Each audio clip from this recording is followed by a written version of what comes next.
Okay, so this is the oxtail. I think it cooked for about an hour.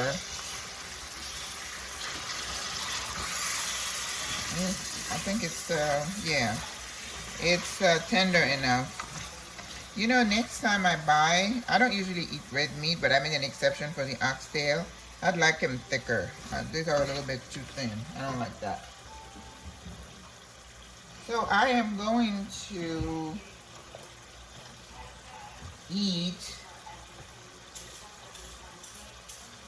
some okra today.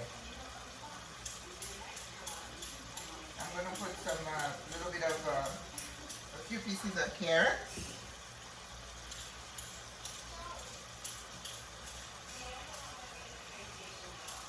Yep.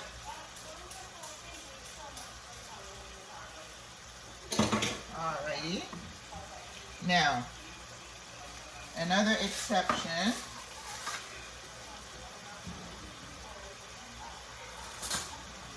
I'm gonna add a little bit of tomato paste, not a lot.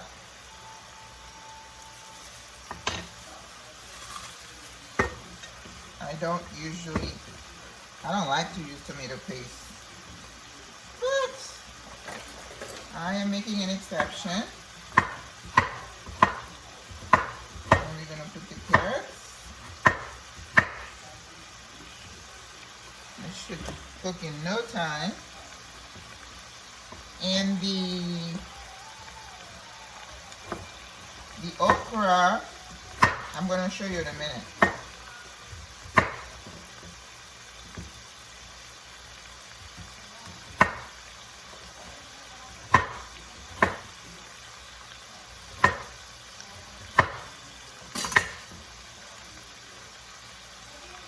All right.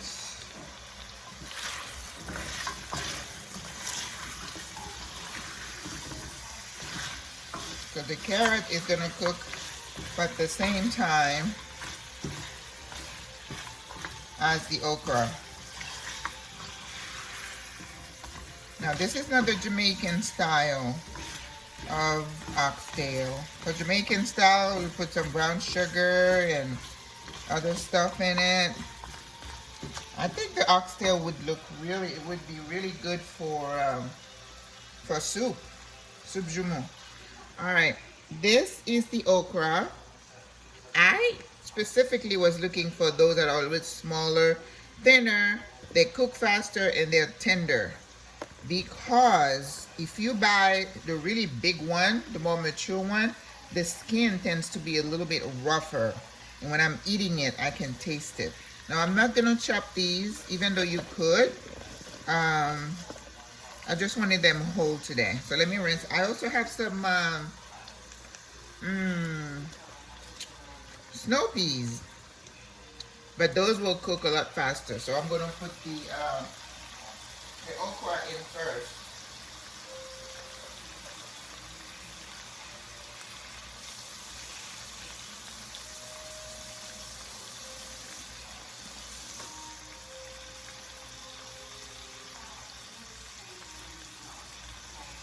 Here.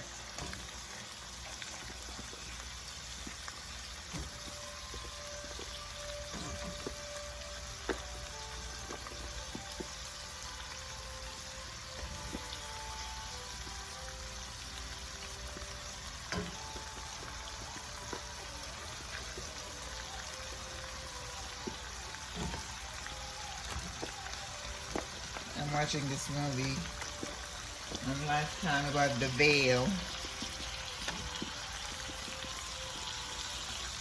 I mean, that's what I watch. Lifetime, not a Hallmark channel.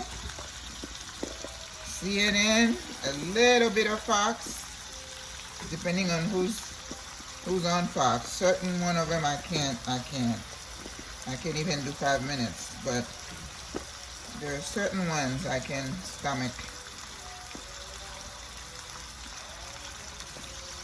You know, I mean, if you're a journalist, I have all the respect for you. But a lot of people are not journalists. They just have an agenda. And I don't, you have your opinion, I have mine. I'm just watching. I want news. You can't have an expose. I want the expose to be balanced, you know? You cannot be pushing your own personal agenda as a journalist. I think you should be open-minded. It's like a nurse, when I go see my patients, I mean, I have seen some really weird ones. And some of them will tell you exactly how they feel, or you could see from the tattoos where they stand. But I don't let that stop me because I'm there to take care of a patient. And we don't get into personal stuff. Alright, so I'm going to put some water. Ooh, that looks so pretty. So let's let this cook. I'm going to turn the heat up a little bit. I also got some butter beans. I'm supposed to stay away from legumes, which is, the beans are legumes, but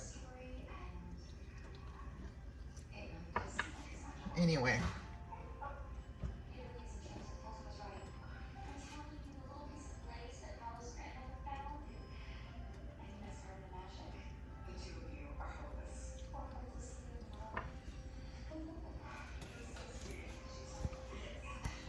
Okay. So, I just took a shower and didn't do my hair, my face, so I can't really show my face. Oh my gosh. How are you doing? How are you guys doing with everything going on in the world? It's crazy, isn't it? I came to the United States in 1977, and I think I always say to myself that we in our generation, we are lucky that we have not, I mean, they did have the Vietnam War. I forgot. If I came in 1977, I think the war was it before or after I got here? I can't remember. I don't know the year when it happened. But I think from the time I came, I was kind of oblivious to what's going on. Because, when you're an immigrant, you just come. And I was young. I was 18 years old, not going on 19. You just, you're in your own little world, and you just trying to survive, to assimilate, to, understand, get your bearing, understand the language, the culture, food. I was in school, work. I mean, we were just busy surviving. I wasn't aware of what was going on. So even when I got married in my 20s, it was just, we were doing life, I wasn't so much into the politics or what's going on. It wasn't something that was part of my psyche. And it wasn't until you got much older, I got much older, that I started understanding the importance of who was in the White House, who is elected, and topics and interests. And again, by the time I got to my 50s, that's when I really started to wake up. I don't know if it's the same for you or other people. So I think about that time when I came over, there was the issue with Cuba, the missile, and the Cold War. But now, with this thing going on over there in Ukraine, that is crazy. So I see people going and praying. I don't know. I think I've become a little bit disenchanted with religion, so I don't know. All I see is that in this crazy world, the strong crushes the weak, the rich gets richer, the poor get poorer, the rich have the power, and the rest of us, we're just little peons. We're not even worthy. You can't even call yourself a chess piece. We're not. You're not even a speck in the wind. People, look at this guy going into a country, you're going to cause people to die. And it doesn't matter. Hitler's, Mussolini, all of these strong men. And when people decide, it's been too quiet, it's time for a war. Somebody said that not too long ago. He said the world is ready for another war. And I'm like, what do you mean? Because if you study history, it's just a cycle. It's been 30 years, so it's like somebody's itching to do something. Ah, yeah, yeah. And then inflict so much pain and suffering. These poor people caught there. Even the Russians, a lot of them are innocent. So these things that they're inflicting all those restrictions on the country, and who's gonna suffer? It's the little people. Those rich folks, those who are in charge, they're not gonna suffer. It's the poor people, the little people, who are gonna suffer. So that's the hardest part about this, the politics. It usually affects the weak, the little people. They're the ones who get, um, who suffer the consequences of the big guys, right? Oh my gosh. Mm-mm-mm. Okay, I'm trying to see how to keep this thing from falling. So I have to get another glow stick. So you guys doing okay? Alright, so I am going to add the snow peas in a minute because they're gonna cook really quick. I'm trying to find something to hold this thing down. Let's see. My mallet is solid.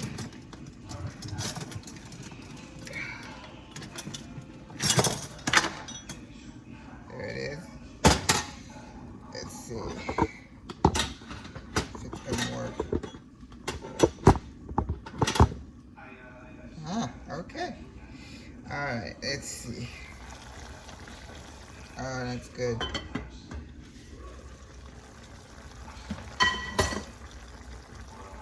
I don't know, maybe I'm not gonna put the, yeah. I'm gonna leave the snow peas for when I cook my fish next time. I think that this is enough. Otherwise, you won't be able to see the meat. So, that's good. Alright, let's do another 5 minutes. So let's taste the liquid. Now, a lot of the time when you cook something like that, you have to cook it with some rice. So, I'm not really supposed to have rice. But in order for me to plate it, I'm gonna cook a little bit of rice. No mucho.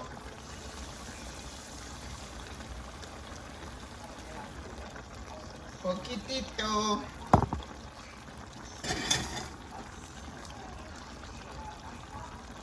Alright.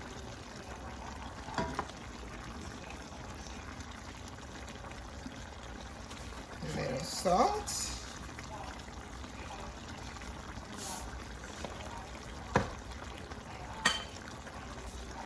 A little bit of oil.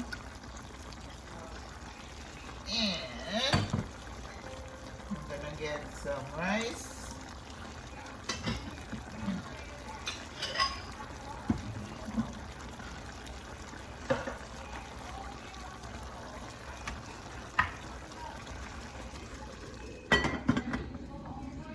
Turn the heat down a bit.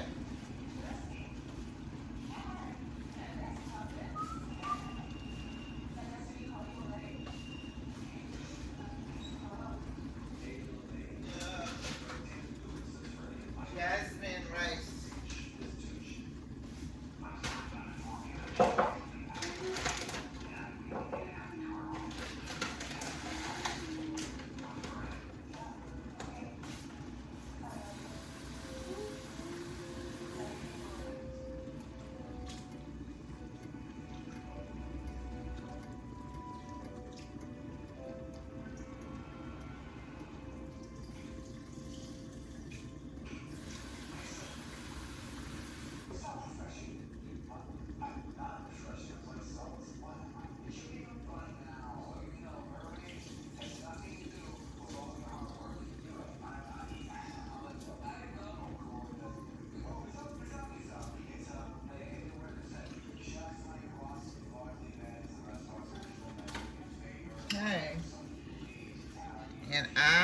washed it. Because you know, the Caribbeans are gonna come after me if I don't wash that rice.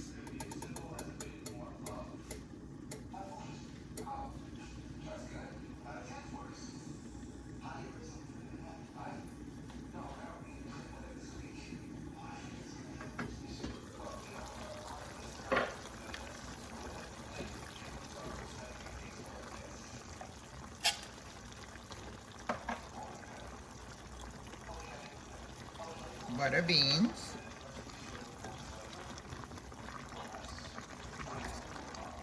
Now, what I don't like is for the okra to get really slimy. I have a problem with slimy. You know, there's a dish in Okra, Ghana. They call it okra soup, where they cut the okra, they mash it, and they put it in with the meat, and it's slimy. Oh, I can't. Oh. I know, I can't say that too loud, but I just could not. No. Oh, there is one snow pea. All right, let's taste to see if I need to put acid or anything else.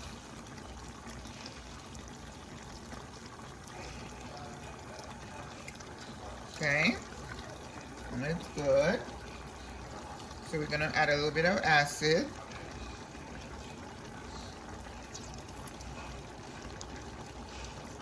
Remember, I always talk about acid. Rosemary and garlic, a little bit.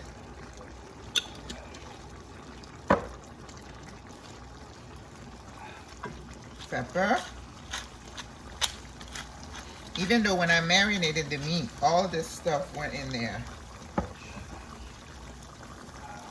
And I didn't have a piece, but I had garlic, lots of garlic. I had some dry parsley.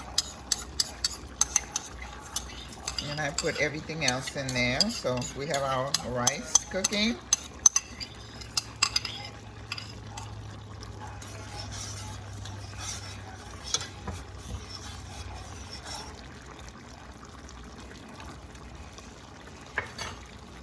And just parsley flakes. Now what I did not add, I put a little bit of hot pepper in the marinade, but I think I need some Scotch bonnet, maybe a whole one.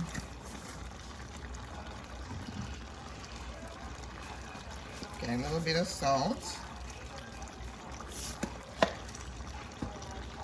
Okay, let's mix it.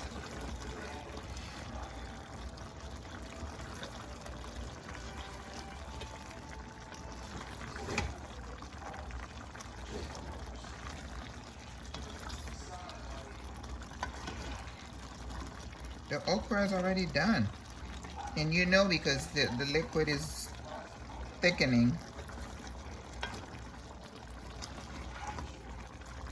Wow. Oh, it is done. Okay. Okay, one of them is starting to break apart. That means it is done. So all I'm gonna add, I'm gonna go get the pepper, but let me taste.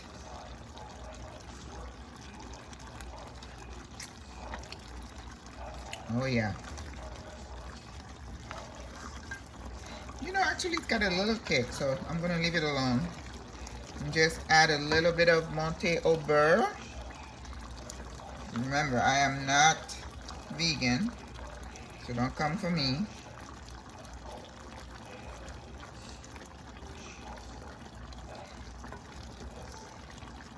Prego, prego.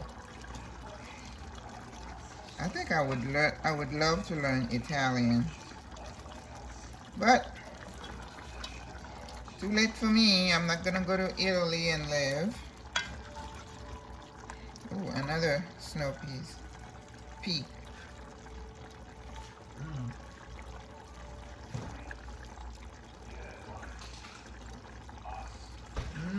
It tastes so good.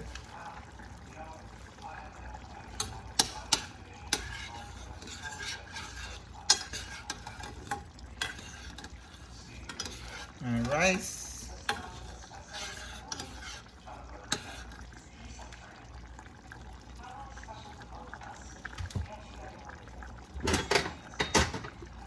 This is the rice. Rice is cooking. Okay. And this is done. I'm just gonna add a little bit of butter. Monte au beurre. You know, when you add a little butter to your food at the end, it just adds some silkiness to it. You know, it's like if you were making a beurre blanc, a sauce that you put over your fish with lemon juice. Oh, just makes everything silky beautiful. Look at that. Look at that. Now, how long did it take? 10 minutes maybe for the okra to cook? You can do this. You can do it with any kind of meat. I just use oxtail, but you can use beef stew. You want something with bones, right? And you could do chicken. Yeah, you could. All right, so I don't want it to overcook, so this is done. It is done. Wow. So this is going to be supper. The Ukrainians, Lord help them, Father. This is too much. You know, I don't understand how people can be so callous and hateful with total disregard for human life. Yeah, I don't get it. I never will.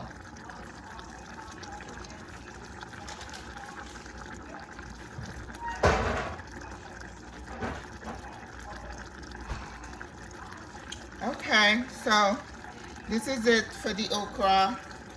I will post a dish when I plate the rice with the okra. I'm gonna put the rice in the middle, right? I'm gonna put the rice in the middle and then the okra on the outside. Okay? Au revoir à la prochaine.